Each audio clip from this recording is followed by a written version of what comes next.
বর্ষা নামতেই জল যেন অভিশাপ হয়ে নেমে আসে ছালদা ১ নম্বর ব্লকের অন্তর্গত ছালদা দর্দা গ্রাম পঞ্চায়েতের পাটঝালদা গ্রামে। গ্রামের প্রবেশ পথে হাঁটু সমান জল জমে থাকায় প্রতিদিন দুর্ভোগের ছবি আরো ভয়াবহ রূপ নিচ্ছে।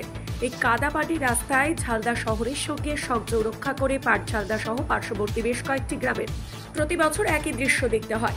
আমরা নিজেরাই রাস্তায় ইট খোয়া ফেলে হেঁটে চলার মতন অবস্থায় আনার চেষ্টা করি, কিন্তু এটা তো কোনো সমাধান নয় বলছেন।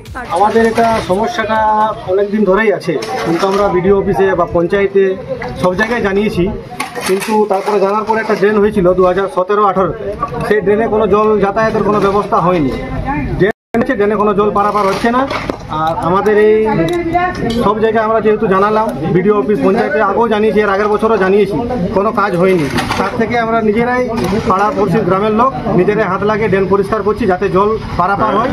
বলো, সামনে আরও অনেক গ্রাম আছে, সব যত গ্রামগুলো আছে সবারই পারাপার হতে অসুবিধা হচ্ছে, এবং যারা রাস্তায় পারাপার হচ্ছে গাড়ি অ্যাক্সিডেন্টও হচ্ছে, অনেক জল ভরে যায়, এবং সামনে যে ঘরগুলো আছে সেই ঘরগুলো তো জল ঢুকে যায়। আমরা সমস্যার সমাধান জানিয়েছিলাম এবং সেক্রেটারি সাহেব এসেছিল এখানে।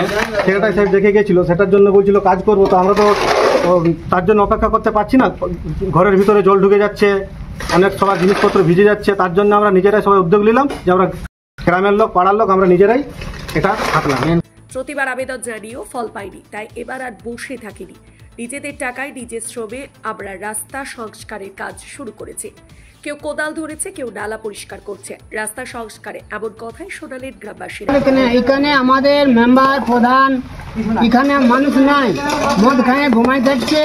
প্রধানকে অফিস যায় এখানে বলছি, হ্যাঁ গ্রাহ্য করছে না। আমরা গরিব লোক, পাড়ায় জল ঢুকে ঘরে সব ক্ষতি হয়ে যাচ্ছে বলে আমরা থেকে দিই। তখন আমরা সব পাড়ায় এখানেই ঘরে ঘরে চাঁদা পত্র এই সকল করে আমরা এখানে ব্যবস্থা করছি বলে আমরা থেকে দিই। সমস্যাটা কি হচ্ছিল? সমস্যাটা এখানে জল দাঁড়ায়, বৃষ্টি ঘরে ঢুকে যাচ্ছে, গাড়ি ঘোড়া একদম বন্ধ হয়ে যাচ্ছে।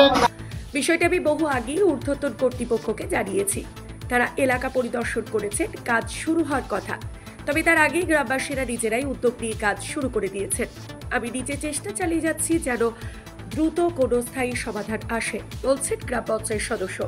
আমি বলছি আমরা তো জন ভিডিওকে জানিয়েছি, সেক্রেটারি জানাইছি, তারপরে এখানে আমাদের যে এনআরসি দেখে গেছে এখান থেকে কাজ আমরা বলেছিলি এখানে এখন পর্যন্ত হলো, সেই জন্য গ্রামবাসী কাজ করছে না। ওরা নিয়েছে আগে থেকে, কিন্তু ওরা কোনো কিছু বললো নেই। 15 দিন আগে থেকে জানাচ্ছি আমরা। আচ্ছা, লোকের ঘর ডুবে যাচ্ছে, এখানে আটক আছে, রাস্তায় গাড়ি ঘোড়া সব বন্ধ হয়ে যাচ্ছে, এমার্জেন্সি কোনো অ্যাম্বুলেন্স ঢুকছে না এখানে। এই সমস্যার জন্য আমরা গ্রামের সব লাগে নিজে কাজটা করি, যাতে এই সমস্যা বারবার হয় না। আমরা দেখছি এই বিষয় করবো কাজটা। পাটঝালদা গ্রামের মানুষ চান না প্রতি বছর এমন দুর্ভোগের মুখে পড়তে। তাদের স্পষ্ট দাবি প্রশাসন যেন এবার সক্রিয় হয় আর স্থায়ী নিকাশি ব্যবস্থা গড়ে তোলে, যাতে আগামী বর্ষায় না ভেসে যায় তাদের পথঘাট ও জীবনের ক্ষতি। ছালদা থেকে নিজস্ব প্রতিনিধি রিপোর্ট, পুরুলিয়া বিরল।